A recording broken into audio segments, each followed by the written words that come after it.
کسی کی بیٹی کو بہو بنا کے گھر لائے ہو، اسے وہ عزت دو جو اپنی بیٹیوں کو دیتے ہو۔ ایک عورت جب ماں ہوتی ہے تو وہ بچھ جاتی ہے، قربان ہوتی ہے۔ وہی عورت جب ساس بنتی ہے تو اس کے اندر زہر بھر جاتا ہے۔ ایک مرد جب باپ ہوتا ہے، ساری رات جاب کر کے بچوں کو روٹی کھلاتا ہے، وہ جب سسر بن جاتا ہے تو اس کے اندر ایک نفرت بھر جاتی ہے۔ یہ میرے نبی نے سسر بن کے دکھایا۔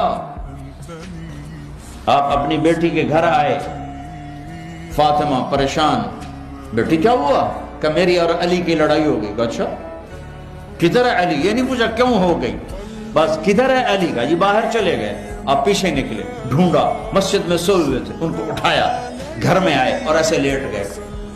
ادھر علی کو لٹایا، ادھر فاطمہ کو لٹایا، علی کا ہاتھ اپنی ناف پہ رکھا، پھر علی کے ہاتھ پر فاطمہ کا ہاتھ رکھا اور اس کے اوپر اپنا ہاتھ رکھا، پھر فرمایا اب دونوں میرے سامنے کہو کہ ہماری صلح ہو گئی ہے۔ تو دونوں نے کہا جی صلح ہو گئی۔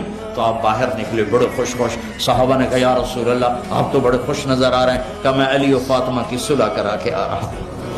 یہ سسر کا کردار ہے، یہ سسرال کا کردار ہے۔ لیکن میں درد سے کہہ رہا ہوں، جیسے تم اپنی بیٹیوں کے لیے چاہتے ہو کہ کسی کے گھر جائیں تو سکھ سے رہیں، جس کی بیٹی لاتے ہو اس کو بھی سکھ دو۔